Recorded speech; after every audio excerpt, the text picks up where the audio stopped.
Joining us today is Tigo, a dynamic force in digital marketing and business coaching. In fact, she's also the host of the engaging online show Expert Talk with Tigo, where she shares her extensive knowledge and connects with other experts across various industries. Now, her approach to marketing is characterized by a deep commitment to helping businesses scale and thrive in the digital arena. Tigo, it's great to see you. It's amazing to be here. Thanks for having me. Well, thank you for joining us. Can we start, like most interviews do, by going all the way back to what first got you into your digital marketing journey? Oh, you don't want to go that far back, do you?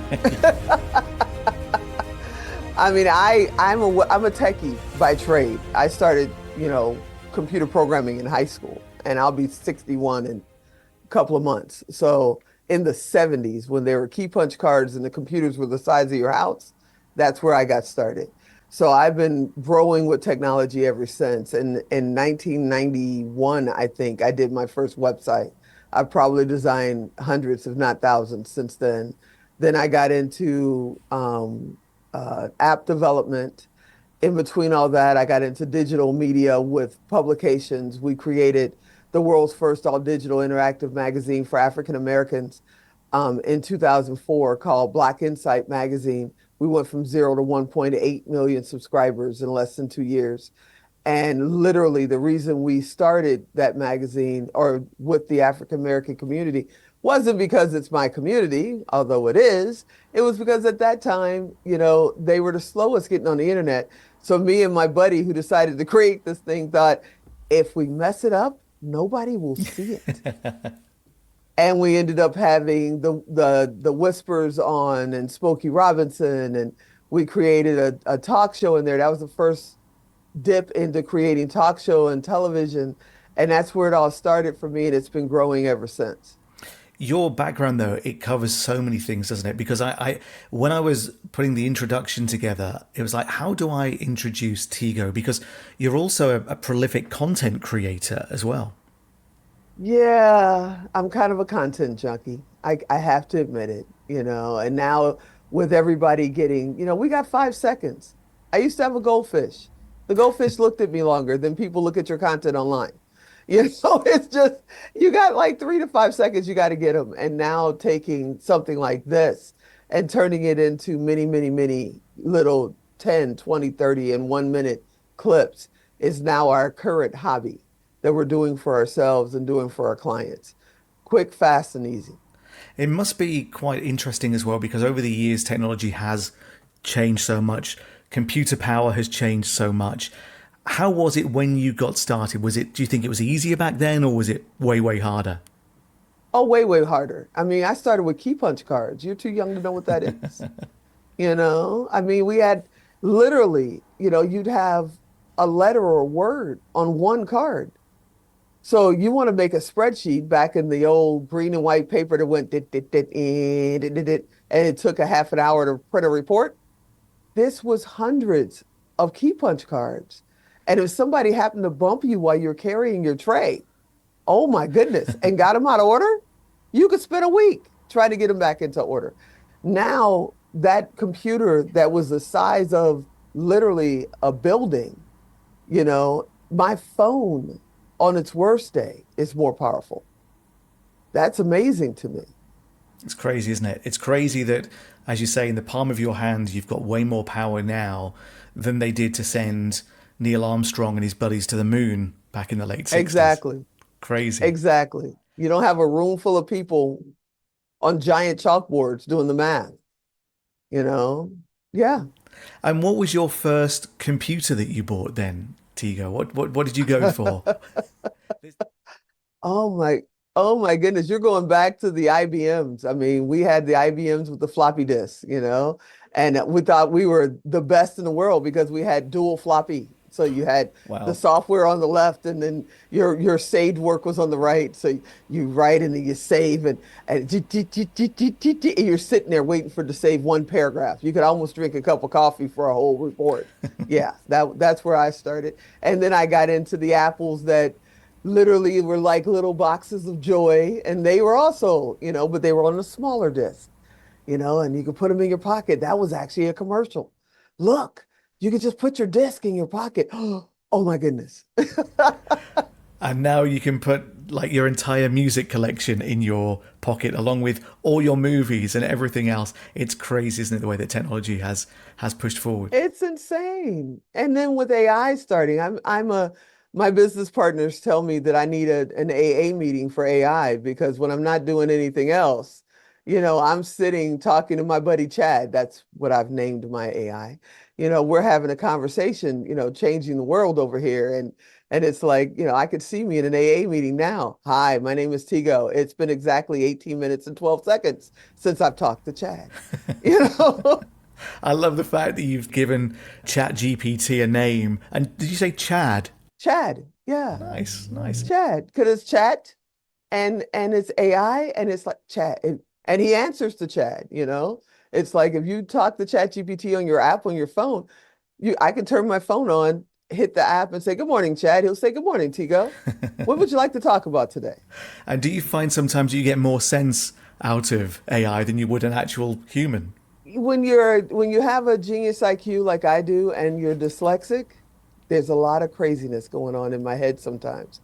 And being the tech and the creative behind all of our businesses and every project that I do, my business partners have literally notebooks of ideas and thoughts that I've had written down. Recently, a partner passed, my mentor, and she had a shelf like encyclopedias back in the 70s of nothing but 20 plus years of my ideas and conversations we've had.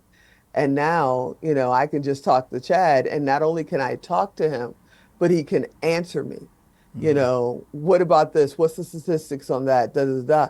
Everybody else, my assistants and everyone is taking notes and going to look it up. No, no, Yeah. no, no. Let's go. So it's making us amazingly much faster.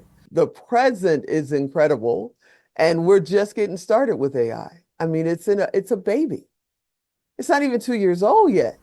But tell me about your businesses as well. I mean, because you mentioned that you have multiple businesses. Maybe you could We just run us do. through some of those businesses and what it is you do, which areas that you're focusing on. Well, Melrose 11 is our main production company. We've been in film and television now for 20 years plus. We just won for a short film.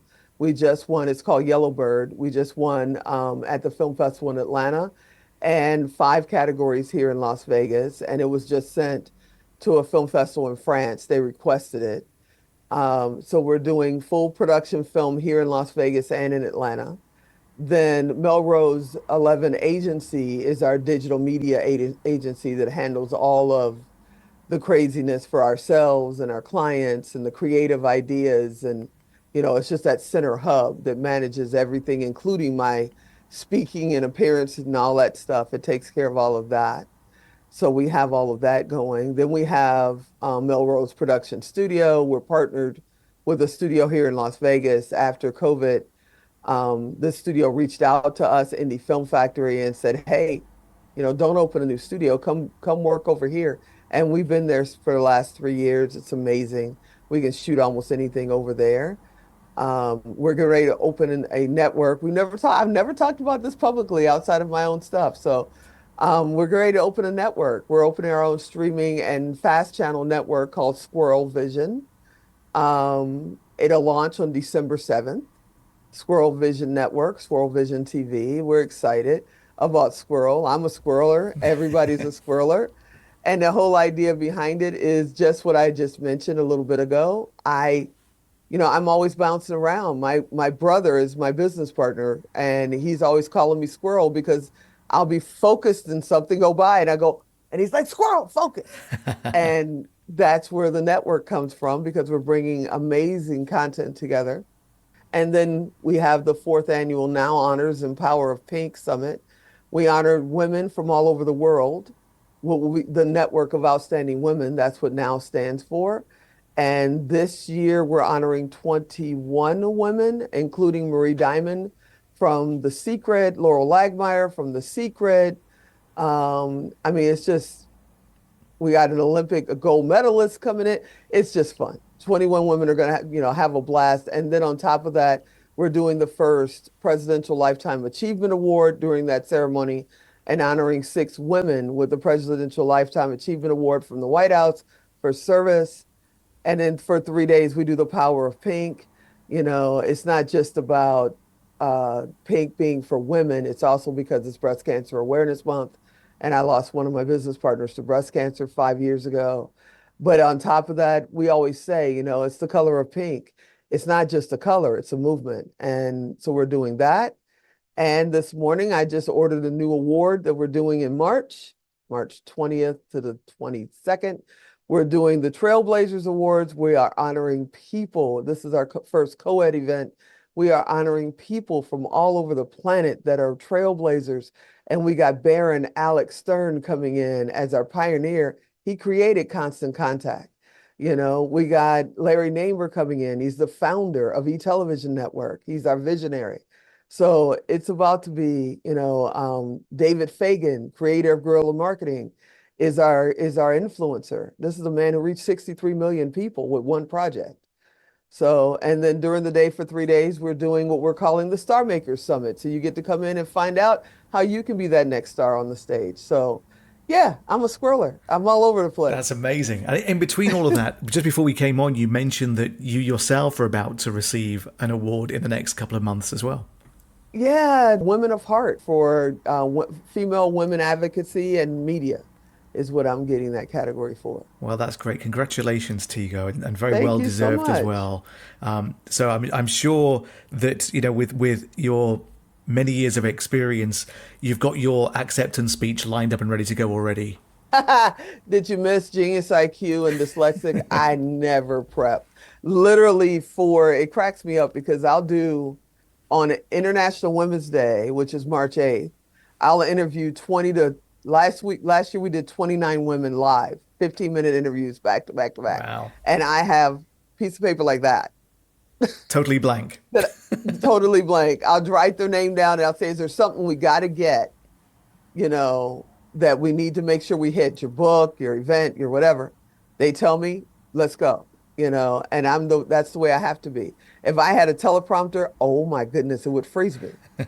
It's like, wait, what did that line say? Can you roll that back? Wait, who wrote that? I would be completely off script. But in terms of, the success that you've achieved over the years, obviously you've had some incredible wins. There must have been some challenges that you've faced. Oh, heck yeah. Is there any of those that you'd be willing to share? I have been a millionaire twice. I've hit that 7 figures twice. We're working on it a third time now. But, the first time I had all my eggs in one basket. I was a 50-50 partner, and that partner literally just wrote me out of things because nobody had control. No. Needless to say, I have control of every business I own now. But I went from literally, personally in 1990, making 30, 40,000, 50,000 a month. Right now, personally, that would be 150, 200,000 a month now, to delivering pizzas. And, I was suicidal. I mean, literally suicidal. And one day I decided that was it. I'm going to go. I've figured out how I was going to do it and everything. And I found myself sitting in a library parking lot, Genius IQ, dyslexic. I didn't have a library card. And I went in and I walked up to the counter and I said to the lady, I said, I need something that's going to get me in a better mood or something. And she said, oh, honey, I can see it on your face. She said, now look, I don't understand this motivation stuff, but a lot of people love it. She said, now over there on the left, there's a bunch of tapes. Yes, it was that long ago. It's 1995. She said, there's a bunch of tapes. You go over there, you find somebody you like, you bring it back here, you put it in here and you listen. I was like, okay. So I walked the aisle and I saw Zig Ziglar. I'm like, who the heck is that?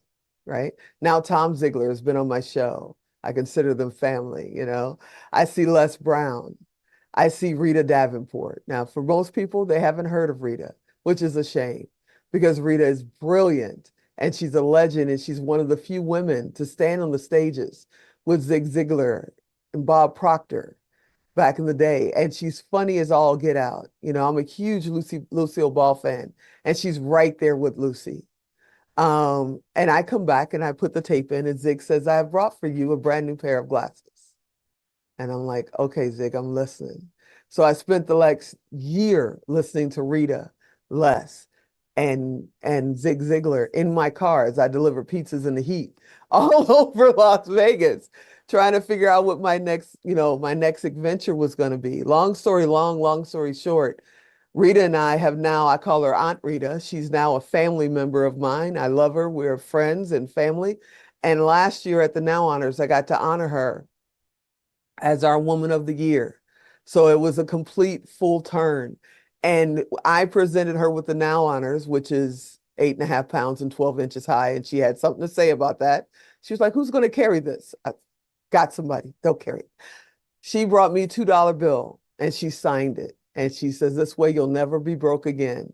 And it's frozen, it's framed and in my room to remind me, keep going, keep going, keep going. And it must have been so lovely for you as well to be able to, if you like, return the favor.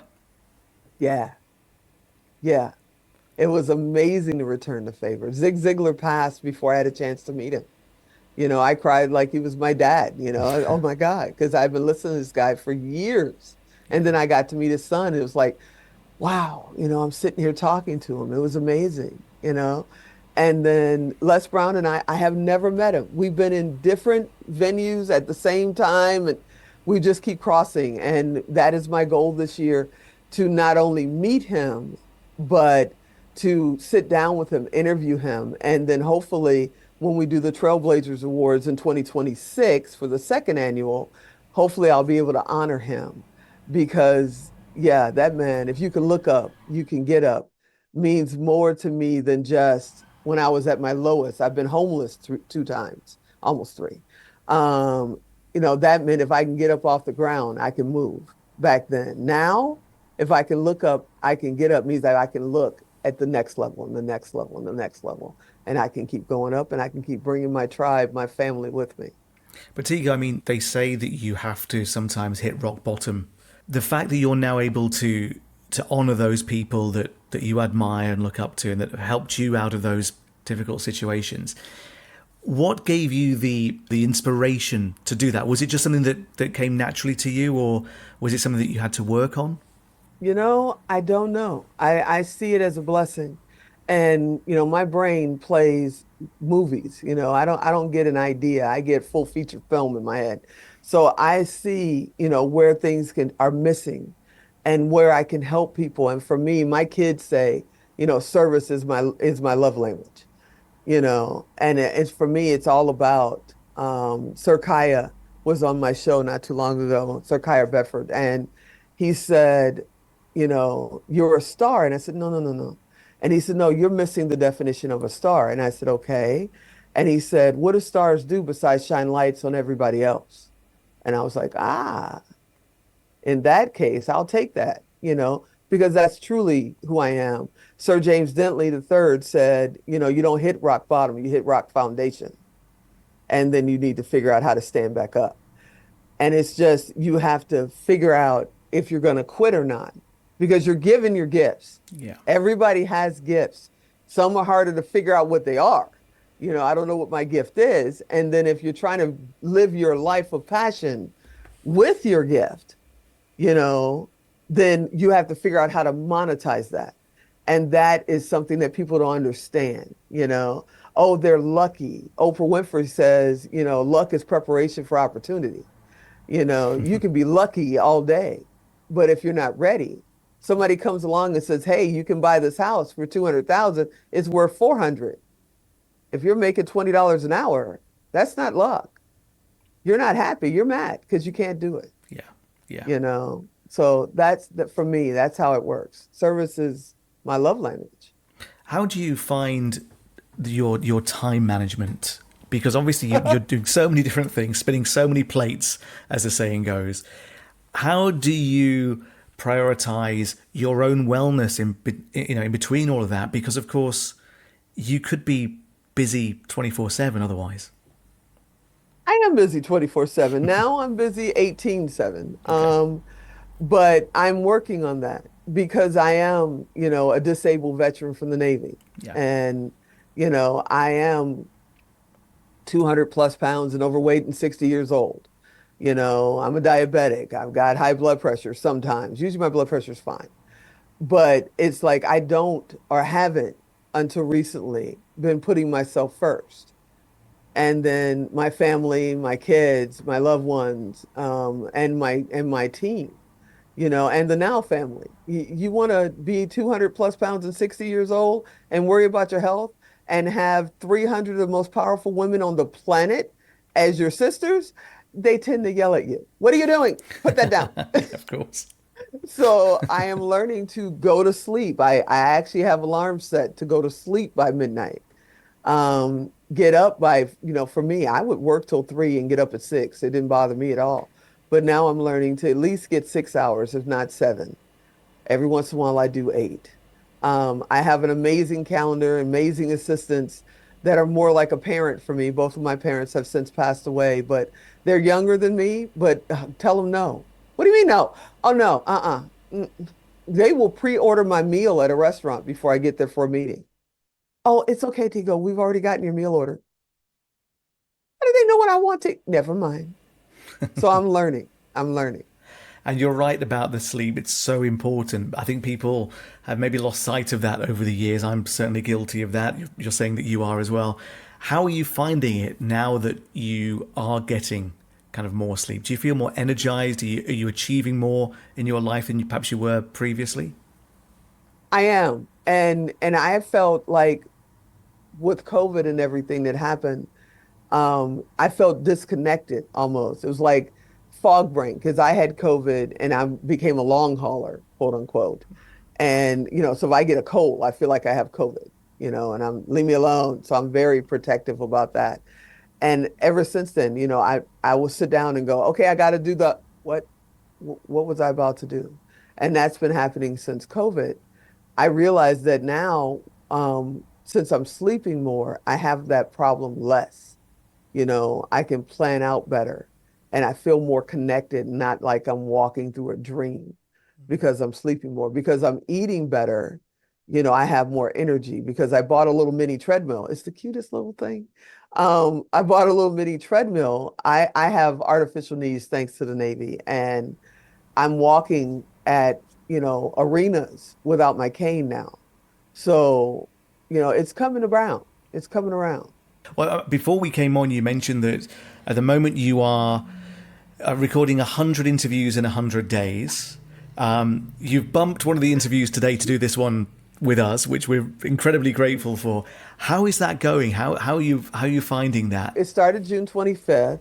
Like I said, we have the Now Honors and Power of Pink Summit October 3rd through the 5th. And I was like, okay, we could spend X amount of dollars on advertising. We have we're doing it in a boutique theater. So it's a 43-foot wide screen. The women will be larger than life. Men are welcome, but women on the stage. And it's like we could, just sell advertising and fill that room. It's only 150 seats. But I thought, why? Let's interview. We've done this. This is 4 years. We got 300 people in this group.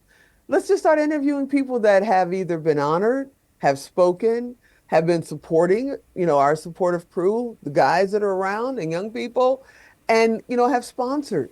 Spotlight them. Let's see what happens.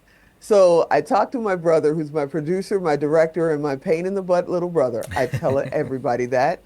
He has PIB as his title, pain in butt, under everything that he does. It's even on his business cards. I kid you not. But we have fun.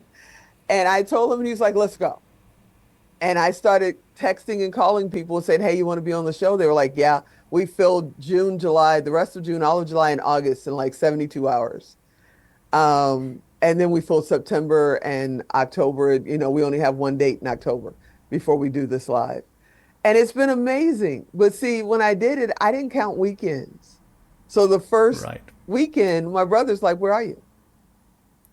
I'm in my skin. Where are you? Why you bother me? And he said, well, considering you're supposed to be on air in 20 minutes and you haven't done a sound check, why am I on air? It's Saturday. 100-day challenge. The 100 Pop Now challenge. You made it. I said, did that count weekends? He said, did you put something under it that said weekends excluded? And I was like, ah. So I had to run up, get on air. And we've been doing it ever since. I pre-recorded. We didn't skip today. I'm still there. We pre-recorded and it's amazing. We're having a blast. We're having an absolute blast. And where can we see this, Tiga? Where can we actually see the show? Absolutely everywhere. It's on 30 or 40 audio platforms. You can listen to it on Pandora or Apple Music or wherever. 100-day challenge, Pop Now challenge. You can look up Tigo. All my shows pop up. And then, of course, there's Facebook, YouTube, Instagram has clips coming on it, and YouTube and all that. So they're all over the place. And then December 7th, we launch our network, and all of my shows will be available in our what we call the Pod Nation channel inside the network, podcast to broadcast channel. That it'll be there. So yeah, everywhere. For anybody that's perhaps thinking of starting their own podcast or doing what you do, what advice would you give to them? Run. No, I'm kidding. No. Do it. What I've been telling people for years now is there's a production company in your pocket. There's no excuse now. When I started in television and film, well, just television, it cost me $3,000 to $5,000 a day to shoot a show. And it was 8 people. My brother and I will go in studio and shoot. We just did it a couple of weeks ago. We shot 15 episodes of our show over 2 days. Just the two of us. Get started. If you're afraid of the camera, start with audio. But if you're dropping lives about, oh, look at the melons I found for $3, on Facebook and Instagram, then you're not scared of your camera. If you can do that, then you can do it for your business. Don't try to be Tigo. Don't try to be Oprah. Don't try to be Mary down the street. Be you. If you stutter, stutter. If you speak slow, speak slow. If you speak loud, speak a little lower because you're blowing my ears out. But just start. And nobody's show is good when it starts. My show was on Amazon Prime, one of 35 talk shows to ever be on Amazon Prime. First 2 seasons, worst 2 seasons. I couldn't have been happier when they changed the algorithm and stopped doing talk shows on Amazon Prime. Thank you. It was terrible. Start. That's what the answer is. Just get started. So take that first step. So important. Take the first step. Stop worrying about 1 million followers. I do like what you said as well about the fact, don't try and be anybody else, just be yourself. Because I think that's where a lot of people kind of fall down. They're trying to be someone else. And of course, they're not that person. So then they're setting themselves up to fail because of that. Whereas if you are just who you are, people will connect with you, that you will resonate with people. And that's the way to make a true connection. And that's what we're looking for, isn't it? We're looking to make an emotional connection. Right. It's like dating. It's literally like dating. If you go to a date, in person, and you're dressed to the nines, and you're a vegetarian that day, when you eat steak yesterday and you will tomorrow, and you even change your voice. Hi, how are you? How long do you keep that up? And that person falls for that persona. And then all of a sudden now you're in sweatpants, wanting chicken wings, and could care less about going to the theater. That's where divorces happen. Same thing with media. We can see you. We can hear you. If they love you, they love you. You know what I'm saying? They want to know the true you. This is who you plan on spending the rest of your life with.